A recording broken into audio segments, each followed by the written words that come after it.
علی بھائی اگلا سوال ہے، نبی صلی اللہ علیہ وآلہ وسلم کا فرمان ہے کہ میری قبر پر اللہ تعالیٰ ایک فرشتہ مقرر فرمائے گا جو دور یا نزدیک سے درود و سلام سننے کی طاقت رکھتا ہوگا اور مجھے بتائے گا کہ فلاں بن فلاں نے آپ پر درود پڑھا ہے۔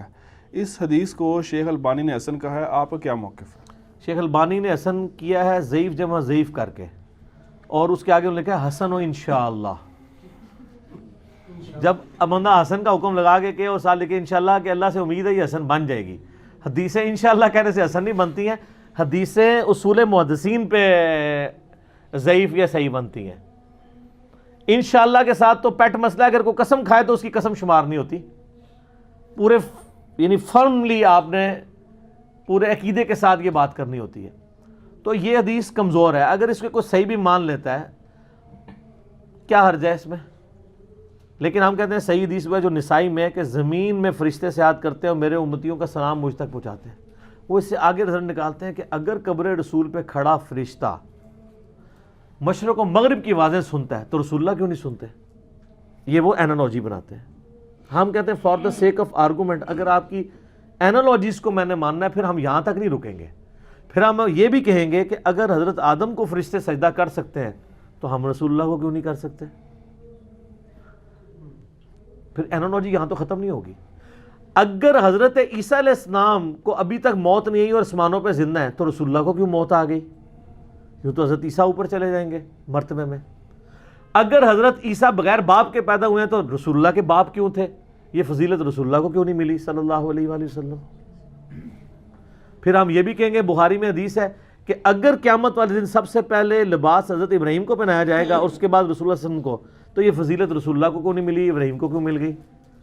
پھر ہم یہ بھی کہیں گے بخاری مسلم میں حدیث ہے کہ قیامت والے دن جب وہ قیامت کی بے ہوشی آئے گی تو آپ علیہ السلام فرماتے ہیں کہ جب میں ہوش میں آؤں گا میں دیکھوں گا حضرت موسیٰ مجھ سے پہلے ہی ہوش میں آئے ہوئے اللہ کے عرش کا پایا تھامے ہوئے ہوں گے، مجھے نہیں پتا ان پہ بے ہوشی طاری نہیں ہوئی یا اس بے ہوشی کے سبب جو دنیا میں اللہ کی تجلی سے ہوئی اللہ تعالیٰ قیامت کی بے ہوشی سے انہیں استثناء دے دے گا۔ تو جزوی فضائل تو کسی کے کسی پہ آپ ڈال سکتے ہیں، کلی فضیلت رسول اللہ کی ہے صلی اللہ علیہ وآلہ وسلم۔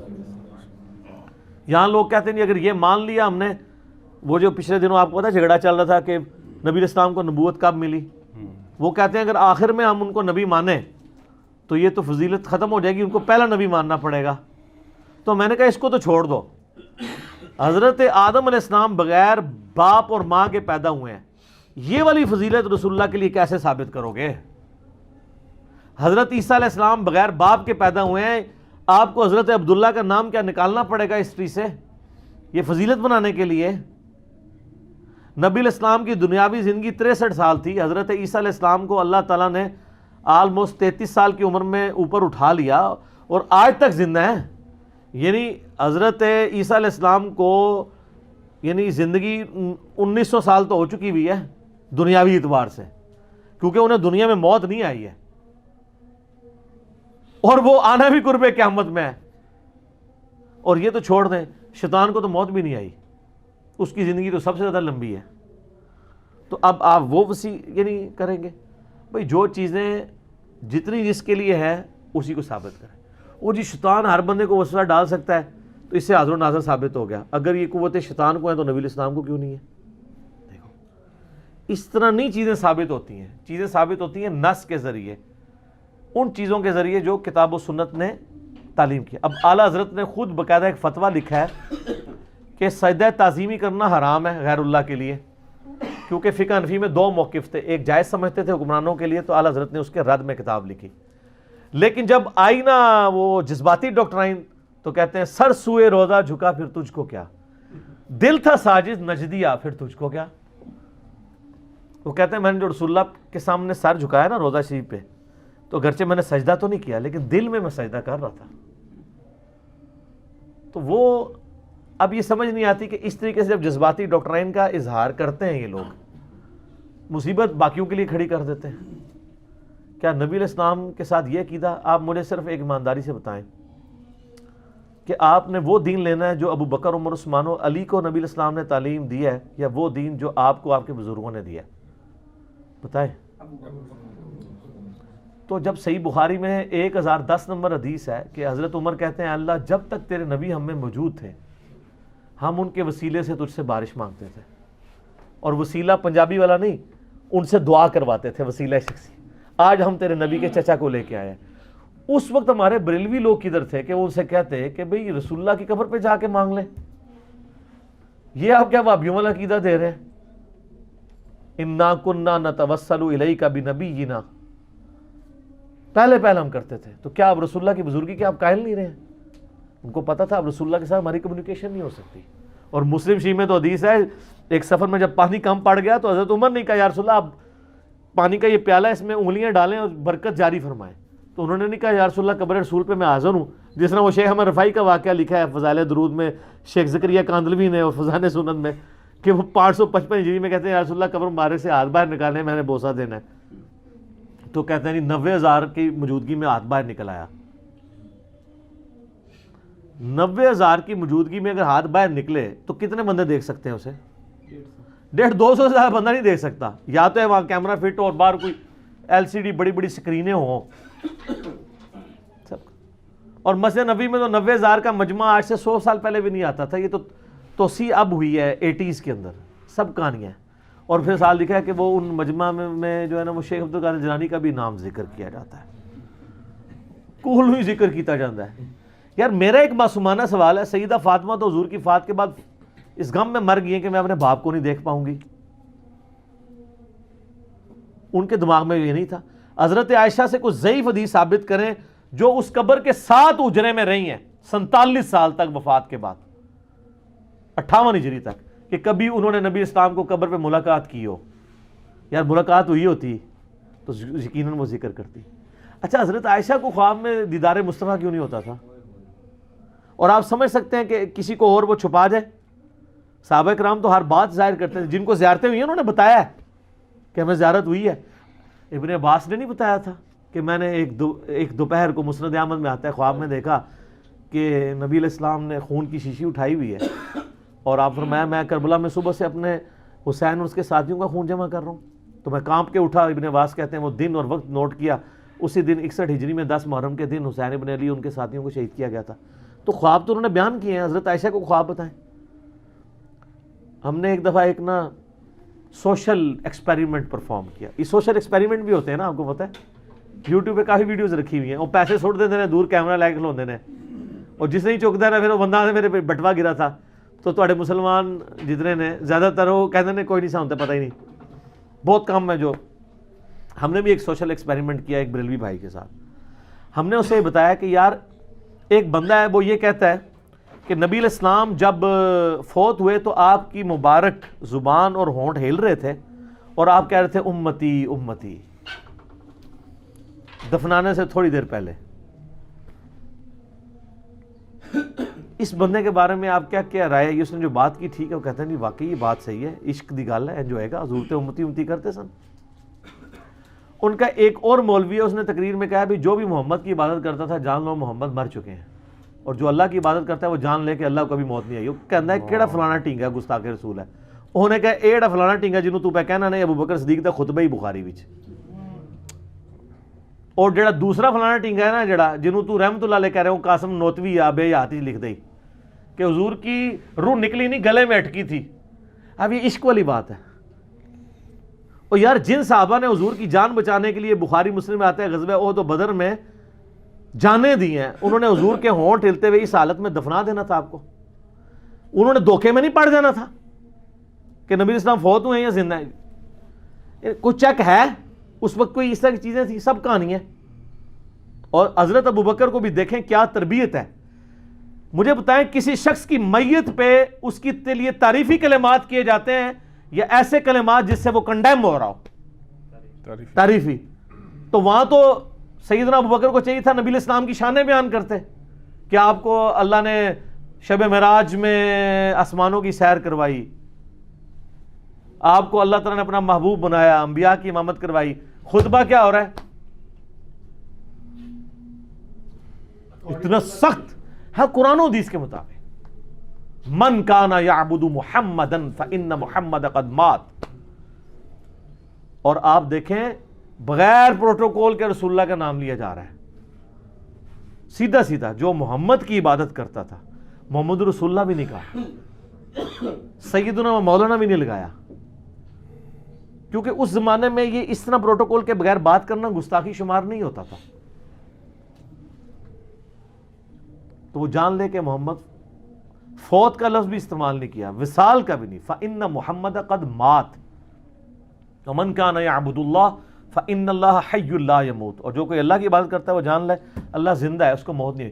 سر یہ ابو بکر رضی اللہ تعالیٰ عنہ کا خطبہ اس چیز کے لیے کافی ہے کہ رسول اللہ اپنی دعوت میں کامیاب ہوئے ہیں. جو ننگی توحید، ننگی تلوار والی توحید آپ دنیا میں لے کے آئے تھے، آپ اپنے جانسار صحابہ کو ٹرانسفر کر کے گئے ہیں. یہ رسول اللہ کی کامیابی ہے. کوئی درخت اپنے پھل سے پہچانا جاتا ہے. حضرت ابوبکر وہ پھل ہیں جو درخت نبی علیہ السلام نے کی شکل میں لگا. اور قرآن میں اللہ نے اس کو ذکر کیا ہے، محمد رسول اللہ والذین معہ. اس میں ذکر ہے کہ اس کی مثال اس طرح ہے کہ ایک کومپل نکلی اور پھر وہ پوری فصل تیار ہوگی اور کسان خوش ہوتا ہے، اور کسان کو نبی علیہ السلام کی مثال دی گئی اور یہ ساری فصل صحابہ کرام کی ہے. اچھا پھر حضرت ابوبکر وہاں پہ دوسری بات پھر اپنی دلیل میں کہہ رہے ہیں انک میت وانہم میتون. قرآن کی آیت پڑھتے ہیں، اے نبی تمہیں بھی مرنا ہے، ان کو بھی مرنا ہے. وما ارسلناک الا رحمۃ للعالمین نہیں پڑھی، پوائنٹ ٹو بی نوٹڈ. پھر اگلی آیت پڑھی وما محمد الا رسول قد خلت من قبلہ الرسل افان مات او قتل. محمد تو ایک رسول ہی تھے، اگر یہ مر جائیں یا قتل ہو جائیں، اور پاکستان میں اگر یہ وصال فرما جائے یا شہید ہو جائیں، تو کیا تم دین سے الٹے قدم پھر جاؤ گے؟ تو اللہ کا کوئی نقصان نہیں کرو گے. جو ثابت قدم رہے گا اللہ ان کو جزا دے گا. نبی علیہ السلام نے جو تربیت دی تھی، اور میں اس میں ایک پوائنٹ آج آپ مجھ سے گولڈن کوٹ لے جائیں. رسول اللہ کی زندگی میں صحابہ کرام جو رسول اللہ سے عقیدت رکھتے تھے، آج وہ عقیدت اگر آپ نے کسی میں دیکھنی ہے نا تو وہ بریلوی ہے. اور رسول اللہ کی وفات کے بعد صحابہ کرام جو رسول اللہ سے عقیدت رکھتے تھے، وہ عقیدت اگر آپ نے دیکھنی ہے تو وہ اہل حدیث ہے. سبحان اللہ. میں نے صدیوں کی ہزاروں صفحوں کی کتابوں کو ایک جملے میں سمو دیا. یہ جتنی عقیدت تھی آپ کی زندگی میں، آپ کے ساتھ ہمارا انٹریکشن تھا کہ وضو کا پانی نہیں گرنے دے رہے، ٹھیک ہے جی، بال مبارک. لیکن جیسے ہی رسول اللہ قبر میں گئے ہیں، صحابہ کرام کو پتہ چل گیا کہ اب ہم نے قبر سے نہیں مانگنا، قبر کی مٹی نہیں چاٹنی، آپ کی قبر پہ سجدہ نہیں کرنا، اور سٹرکٹلی توحید کو فالو کرنا ہے. جو آج اہل حدیث رونا روتے ہیں، جس کی وجہ سے اہل حدیث کو وہ کہتے ہیں گستاخ رسول ہیں. تو جو عقیدت رسول اللہ کی زندگی میں صحابہ کرام کی رسول اللہ کے ساتھ تھی، وہ بریلویوں میں ہے. ہم اس عقیدت کو غلط نہیں سمجھتے، ہم اس عقیدت کو عین ایمان سمجھتے ہیں، لیکن اس کو اس غلو کے درجے پہ نہ لے جائیں، اس کو اسی پروٹوکول کے ساتھ رکھیں. آج رسول اللہ زندہ ہوں تو واللہ میں آپ سے کبھی نہیں کہوں گا کہ آپ جا کے صلاۃ الحاجات پڑھیں. میں آپ کو شارٹ کٹ بتاؤں گا کہ بھئی صحابہ کا مسئلہ ہوتا ہے سیدھا، یا رسول اللہ بارش نہیں ہو رہی. آپ نے تو کبھی نہیں کہا یار کعبے جا کے 2 نفل پڑھ اللہ کو مانگ. آپ نیچے نہیں ہے، بارش شروع. صحیح بخاری، ایک صحابی کی ڈیوٹی لگائی، کام کر کے وہ قلعے سے چھلانگ لگائی، پنڈلی کی ہڈی ٹوٹ گئی. آپ کے پاس آئے عبداللہ ابن عتیق، اور اپنی پگڑی اتار کے انہوں نے اپنی پنڈلی باندھی ہوئی تھی. ٹھیک ہے، اسی ہوتے تھے پہلے کہتے یا رسول اللہ لت پنوا لی تھوڑے پیچھے ویکھ لو. آ کے پوری رپورٹنگ کی، یا رسول اللہ آپ نے جو کام کہا تھا بتایا تک نہیں کہ میری پنڈلی کی ہڈی ٹوٹ گئی ہے. وہ تو حضور نے لنگڑاتے ہوئے دیکھا تھا. پر میں یہ کیا ہوا ہے کہ یا رسول اللہ چھلانگ ماری تھی تو فرمایا اللہ. کہتے ہیں دوبارہ کبھی درد نہیں ہوئی. مولا علی کے بارے میں بخاری مسلم میں غزوہ خیبر پہ اشعب چشم آنکھیں ہی نہیں کھل رہی ہیں. تو رسول اللہ صلی اللہ علیہ وسلم جب تک زندہ تھے نا، آج بھی زندہ ہیں اپنی قبروں میں آخرت کی زندگی کے ساتھ. اس دنیاوی زندگی میں تو اس کا پروٹوکول دنیاوی زندگی والا تھا. جیسے ہی قبر میں گئے تو آخرت کا پروٹوکول شروع ہو گیا. پھر صحابہ کرام نے وہ عقیدت رکھی ہے جو آپ علیہ السلام کی ڈیمانڈ تھی. سر یہ فرق ہے، یہ چیز نبی علیہ السلام کو دنیاوی بادشاہوں سے، دنیاوی لیڈر سے ممتاز کرتی ہے کہ دنیا میں اتنا کامیاب لیڈر کوئی نہیں آیا کہ جس نے ود ان 17 ایئرز، جس کے فالورز نے پوری دنیا کو تلپٹ کر دیا. ہزاروں سال کی سلطنت روما اور پرشین امپائر، رومن امپائر الٹ کے رکھ دیا اور ایک سٹیچو بھی نہیں اپنے پیغمبر کا بنایا. اور سر ان سے پہلے کے بڑے بڑے لیڈرز کے سٹیچوز موجود ہیں، تصویریں موجود ہیں، لیکن جو ان سے بڑا لیڈر آیا ہے اس کے فالوورز نے اس کو دنیاوی لیڈر نہیں مانا، اللہ کا پیغمبر مانا ہے، اس کی تصویر بھی نہیں رکھی یار. ورنہ اس زمانے میں اتنے اتنے کاریگر لوگ تھے، تصویر بنانا کو مسئلہ تھا. کتنے مصور تھے جو تصویریں بناتے تھے یار، ایک ہی تصویر ہمارے لیے رکھ لیتے، چلو ہم زیارت ہی کر لیتے. لیکن وہ پتہ تھا کہ نبی الاسلام نے ان چیزوں سے منع کیا کہ بت پرستی اس سے داخل ہوتی ہے. کوئی اسٹیچو نہیں بنوایا. تو یہ میرا جملہ یاد رکھیے گا، جو آج اہل حدیث جس عقیدت کا اعزاز رسول اللہ سے کر رہے ہیں نا، یہی وہ عقیدت تھی جو صحابہ کرام کی وفات کے بعد ہو گئی تھی. وہ وضو کا پانی اپنے چہرے پہ ملنا، آپ علیہ السلام کا بلغم لینا، آپ کے بال مبارک سے عقیدت، یہ بھول نہیں گئے تھے. لیکن ان کو پتا تھا اب ہمارا کمیونیکیشن گیپ ہے، قیامت والے دن ملیں گے انشاءاللہ تعالی، پھر وہی کچھ کریں گے جناب کہ جو اس دنیا میں صحابہ کرام کرتے رہے. لیکن یہ ان لوگوں نے جس طریقے سے اس کو مس ہینڈل کیا ہے اور ان عقیدت کے واقعات کو سنا سنا کے اپنی چیزیں ثابت کرنے کی کوشش کی ہے، اور یہ ایک امیج دیا ہے کہ شاید ان باتوں کو وہ لوگ نہیں مانتے. سر وہ باتیں اس وقت کے لیے تھیں جو وقت تھا. آج آپ اس کو واقعے کے طور پہ صحابہ کی ایک عقیدت کے طور پہ ضرور بیان کریں گے، لیکن آپ اب کچھ نہیں کر سکتے. نہ تو ہم قبر سے جا کے اب مٹی لے سکتے ہیں، نہ رسول اللہ سے کہہ سکتے ہیں اپنا ہاتھ باہر نکالیں. کیا کریں؟ شریعت کی پابندی ہے. ابو داؤد میں حدیث نہیں، ایک صحابی نے حضور کو سجدہ کیا، فرمایا جب میں فوت ہو جاؤں گا تم میری قبر سے گزرو گے، کیا میری قبر پہ بھی سجدہ کرو گے؟ کہا نہیں. اس صحابی جو حضور کو ڈائریکٹ سجدہ کر رہا ہے اس کو بھی یہ پتا ہے کہ قبر پہ نہیں کرنا. تو آپ فرمایا مجھے پھر کیوں کرتے ہو؟ اگر میں سجدہ جائز سمجھتا تو بیویوں سے کہتا اپنے خامدوں کو سجدہ کریں اس حق کے سبب جو اللہ نے دیا ہے. اس پہ تو ہم کتنا رونا روئیں، لیکن اللہ کا شکر ہے میں بڑا پر امید ہوں اللہ کے فضل سے. میں نے 2012 میں ایک بات کی تھی گستاخانہ عبارات والے لیکچر میں 71B میں، جو اس وقت بہت لوگوں کو بری لگی تھی. میں نے کہا تھا کہ جب تک بریلوی حق نہیں قبول کریں گے تبدیلی نہیں آئے گی. جس طرح کے قریش مکہ نے جب تک رسول اللہ کی بات نہیں سمجھی تبدیلی نہیں آئی ہے. بڑے لیول پہ تو تبدیلی اس کی وجہ سے. اور میں نے کہا تھا کہ انشاءاللہ یہ لیکچر ڈیسائسو ہوگا. میں نے ان کا ایشو آئیڈینٹیفائی کر لیا. تو سر دیکھ لیں اس وقت ہماری دعوت اٹھائی بریلویوں نے. میرے جتنے اس وقت چینلز چل رہے ہیں نا، Muslim only, true Muslim, understand Islam, یہ سب لوگ بریلوی تھے.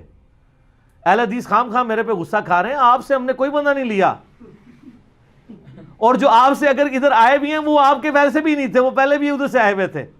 ان کو جب پتا چلا ہم آدھی منزل پہ پہنچے ہوئے ہیں، اب آگے بھی جانا ہے، تو وہ آگے آگے. وہ کل ہمارا وہ زرد پگڑی والا لیکچر اپلوڈ ہوا ہے، آپ نے دیکھا ہے؟ تو میں اپنے بھائیوں کو تھامنیل دکھا رہا تھا. میں نے دیکھو یہ امام کعبہ، میں نے انگلی رکھی، میں نے کہا یہ دیکھو اہل حدیث. پھر نیچے جواد نقوی صاحب، میں نے کہا یہ شیعہ. اس کے ساتھ فضل الرحمان صاحب، میں نے کہا یہ دیوبندی. اس کا الیاس قادری صاحب، میں نے کہا یہ دیکھو بریلوی. چاروں ہو گئے. اور میں نے کہا یہ مسلم، جو میری تصویر لگی ہوئی تھی. اس کا یہ مطلب نہیں وہ مسلم نہیں ہے. مراد یہ ہے کہ ہم اس پلیٹ فارم سے بات کر رہے ہیں کہ ہم ان ساروں کو مسلمان سمجھتے ہیں، ان کے پیچھے نمازیں پڑھتے ہیں، ان کو چندہ دیتے ہیں، اور ان کی کمزوری کے لیے ہی کافی ہے کہ یہ مسلم بات کرنے والے کو اپنا دشمن سمجھتے ہیں. تو سر کوئی نہیں، ہم نے کوئی مایوسی نہیں ہے. پبلک پہ محنت کریں، انشاءاللہ وہ قبول کرے گی.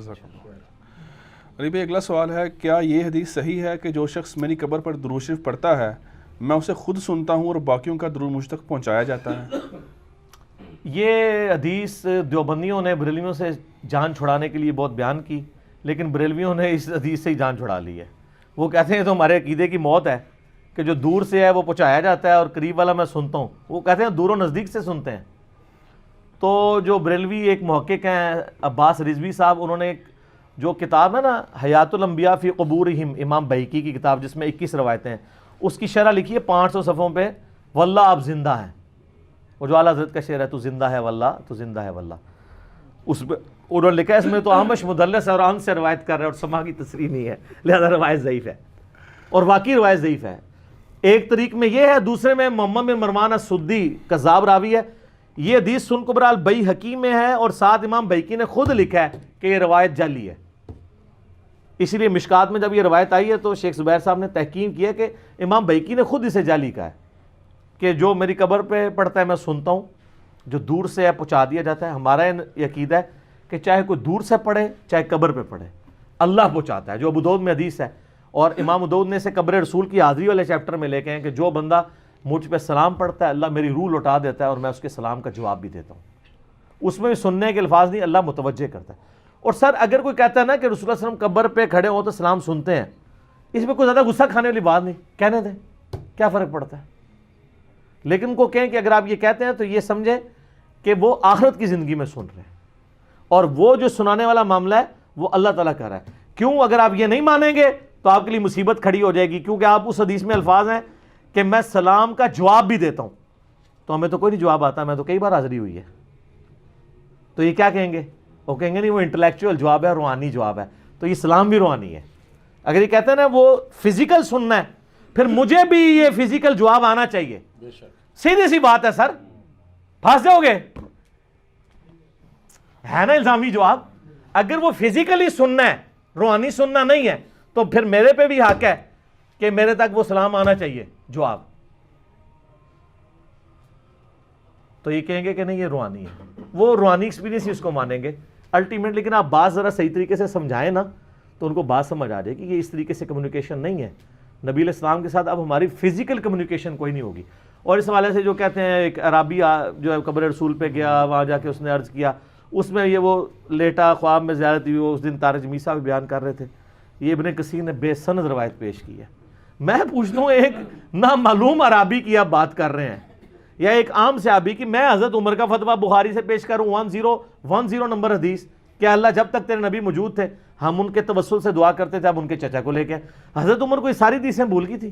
اچھا اس لیے نبی علیہ السلام نے فرمایا تھا علیکم بسنتی و سنت الخلفاء الراشدین المہدیین۔ آپ ایک بندہ عام صحابی اٹھا کے اسے خلیفہ راشد کے مقابلے پہ کھڑا کر کے پوری ڈاکٹرائن اور عقیدہ کرتے ہیں، جبکہ وہ روایتیں بھی مردود ہیں، ثابت ہی نہیں ہے۔ تو نبی علیہ السلام کے بارے میں ایسا عقیدہ نہ رکھیں کہ نبی علیہ السلام باقی کو رکھتا ہے اور وہ اس کو پھر ایک نہیں دونوں طرف سے روحانی ایکسپیرینس مانے یا پھر دونوں طرف سے جسمانی ایکسپیرینس مانے۔ اور میں نے ایک اس پہ بات کی تھی، وہ برا نہیں ماننی ہے آپ نے، بات سمجھانے کے لیے بعض اوقات اس لیول پہ اترنا پڑتا ہے۔ جیسے اللہ کو بھی ٹانٹ کیا گیا تھا نا کافروں کی طرف سے کہ اتنی بڑی کتاب ہے اور مکھی اور مکڑی کی مثالیں، اللہ نے فرمایا اللہ نہیں حیا محسوس کرتا کہ وہ مچھر کی مثال یہ سے بھی حقیقی چیز کی بیان کرے، کیونکہ اللہ کا مقصد بات سمجھانا ہے، میرا مقصد بھی بات سمجھانا ہے، کسی کو ٹیز کرنا نہیں ہے، اس کی لاجک کو سمجھیں۔ جو لوگ یہ کہتے ہیں کہ نبی علیہ السلام جب دنیا میں موجود تھے جو کچھ ان کے صحابہ ان کے ساتھ کرتے تھے، آج آپ کی وفات کے بعد بھی وہ کچھ ہم نے کرنا ہے، تو پھر میں نے آپ کو بتایا کہ ایک صحابی کی بخاری میں آتا ہے پنڈلی ٹوٹ گئی تو وہ رسول اللہ کے پاس حاضر ہوئے، ٹھیک ہوگی۔ آپ دنیا کے سب سے بڑے عاشق رسول، قطب وقت، غوث وقت، جس کو آپ سمجھتے ہیں اس سے بڑا کوئی مومن نہیں ہے، صحابہ کے بعد یہی ہے اس دنیا میں، اس کو لے آئیں۔ اتنی دنیا کو بریلوی کرنے کے لیے وہ اپنی ایک ٹانگ کی قربانی تو دے سکتا ہے۔ میں اس کی ٹانگ نہیں توڑوں گا، کسی مشین کے ذریعے توڑوائیں گے، میرا دل دکھے گا، اور پھر ہم اس کو ویزا لگوا کے روزہ شریف پہ لے جاتے ہیں، اور پہلے لگوا دیں گے، ہاں پہلے لگوا، پھر قبر شریف پہ لے جاتے ہیں اسے، اور اسے کہتے ہیں عبداللہ ابن عتیق صحابی کی، اب ہم تیرا عقیدہ چیک کریں گے، ہمارا تو عقیدہ ہے کہ رسول اللہ علیہ وسلم جوڑ سکتے ہیں، اور اگر آپ جڑ جاتی ہے تو ہم یہ مان لیں گے کہ تم جو وفات کے بعد عقیدہ رکھے ہوئے ہو وہ والا عقیدہ اس طریقے سے رکھا جا سکتا ہے۔ تو اس تصور سے ہی وہ ان کو بات سمجھ آ جائے گی۔ جب تک آپ فزیکلی چیزوں کو نہیں اس طریقے سے مثال دے کے بیان کرتے، کسی کو مثال بیان سمجھ نہیں آتی ہے، ہمیں اس لیول کے اوپر اترنا پڑتا ہے، ٹھیک ہے۔ جس طرح میں نے ان کو پھکی دی تھی، او جی 10 محرم کو کوئی شادی کر لے تو کیا ہے، وہ شریعت میں منع تو نہیں، میں نے کہا ہم نے کب کہا ہے، لیکن امت کے دل دکھے میں آپ اس کی ترغیب کیوں دلا رہے ہیں، امت کو چھیڑ رہے ہیں، تو پھر ان کو پھر بھی بات سمجھ نہیں، پھر میں نے ان چھیڑا، میں نے کہا ٹھیک ہے 22 رجب والے دن شادی کریں گے،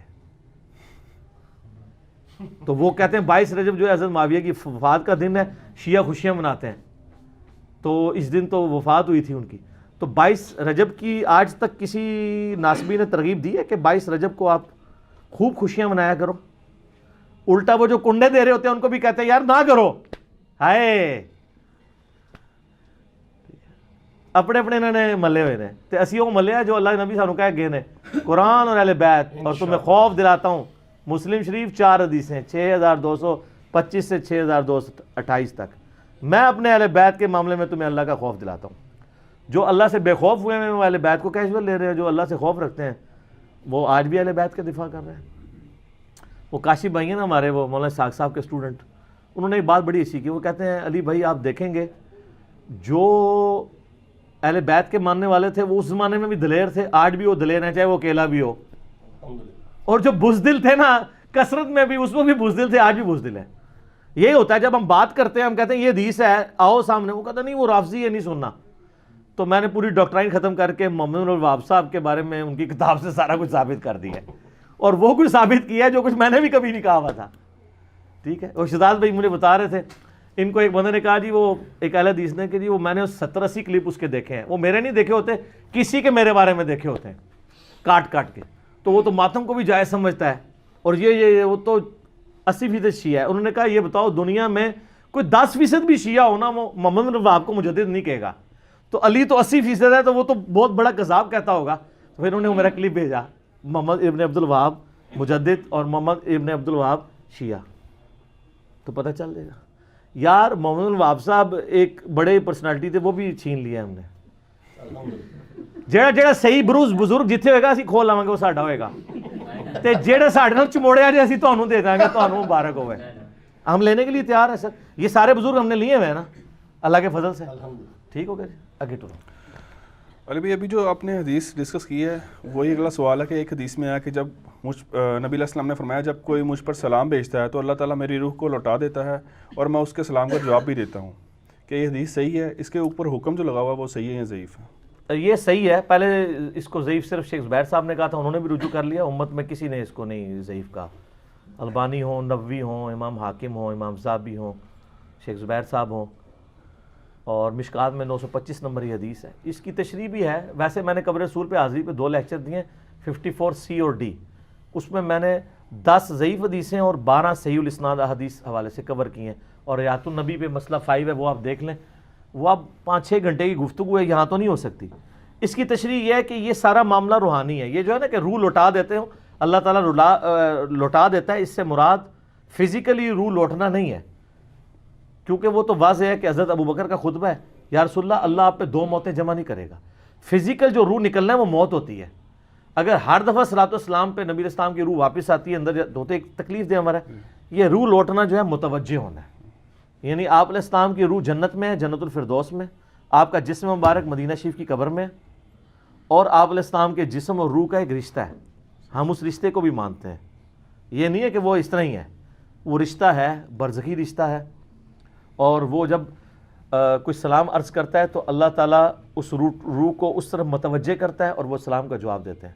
باقی آج بھی اگر آپ قبر رسول کھولیں گے، نبی علیہ السلام کو اگر آپ قبر مبارک سے نکالیں گے تو وہ اسی طرح لیٹے ہوئے ہوں گے جیسا کہ اس وقت دفنایا گیا تھا، وہ آپ کو نہ سانس لیتے ہوئے نظر آئیں گے نہ اور کوئی ایکٹیویٹی پرفارم کرتے ہوئے، اس لیے کہ ان کی جو زندگی ہے وہ آخرت کی زندگی ہے، اور آخرت کی زندگی میں نہ سانس ہوتا ہے، نہ کھانا پینا ہوتا ہے، نہ ٹوائلٹ ہوتی ہے، یہ برزخی ہے۔ نہیں، اس میں ایک اعتراض یہ کرتے ہیں نا کہ بھئی جب وہ نبی علیہ السلام خود سنتے ہیں، وہ کہتے ہیں جواب بے شک آتا نہیں آتا، لیکن ہم تو اپنی پرابلم شیئر کر سکتے ہیں نا ان سے، ہم اپنے دکھڑے وہاں پہ سنا سکتے ہیں۔ آپ نے دکھڑے اگر اس طریقے سے سنانے نا، نعتیہ شعر میں خاصہ خاصان رسول اب وقت دعا ہے تو سنائیں، اور اللہ سے کہیں کہ ہمارا وہاں تک پہنچا دے۔ یہ تو رشید احمد گنگوئی بھی مانتا ہے کہ اگر کوئی یا رسول اللہ انظر حالنا اس عقیدے سے کہتا ہے کہ رسول اللہ تک اللہ تعالیٰ جنتوں میں ہمارا پیغام پہنچا رہا ہے اور وہاں پہ ہمارے لیے دعا کر رہے ہیں، دین وٹ، کوئی حرج نہیں، رسول اللہ نہ بھی دعا کریں، آپ کی دعاؤں کا حصہ آج بھی ہمیں مل رہا ہے، آپ اس دنیا میں اتنی دعائیں ہمارے لیے کر کے گئے، اور جو دعائیں اس دنیا میں حضور کی اللہ نے قبول نہیں کی ہیں وہ اب بھی آپ کروائیں گے تو نہیں ہوں گی۔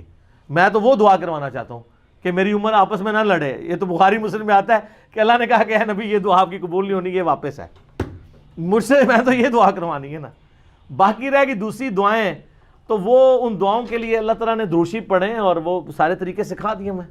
تو دکھڑے کے طور پہ تو دکھڑے اگر آپ نے بیان کرنے ہیں تو نبی علیہ السلام فزیکلی سامنے ہوں گے، اگر صحابہ کرام آپ کی وفات کے بعد دکھڑے قبر رسول پہ عرض کرتے تھے پھر تو آپ کی بات ٹھیک ہے، اگر اللہ کے سامنے کرتے تھے تو پھر آپ دیکھ لیں۔ مجھے بتائیں مولا علی کو صفین کی راتوں میں قنوت نازلہ ہی پڑھنی پڑی ہے نا، تو وہ روضہ شریف پہ تو نہیں ہے کہ یا رسول اللہ آپ کی امت کیا کر رہی ہے، ایسا تو نہیں ہے. تو ہمارا تو دل کرتا ہے آپ کے سارے گزرے ہوئے بزرگ اور آنے والے بزرگوں پہ قنوت نازلہ پڑے. آنے والے تو خیر اب کوئی نہیں بچے, جڑے ہیں تھوڑے بہت احترام کرو, یہ بھی نہ پید ہو جانے جے, جڑے آ جائے گا قدر کرو. پرانے تو ختم ہوئے نے, آندہ آنے کوئی نہیں, جڑے آنے انہوں نے بھی قدر کر لو. آندہ کس طرح آئیں گے؟ ان کی تو نسلیں جب چینج ہو چکی ہوں گی انشاءاللہ تعالیٰ, امام مہدی علیہ السلام کے دور سے پہلے پہلے انشاءاللہ یہ ساری راہ ہموار ہو چکی ہے. اب تو لوگ ڈرتے ہیں بزرگی کلیم کرتے ہوئے بھی کہ آگے کوئی چیک نہ کر لے بزرگی. ایک کلپ بھی ہے بزرگی چیک کرنے کا طریقہ, یوٹیوب پہ دیکھ لیجئے گا.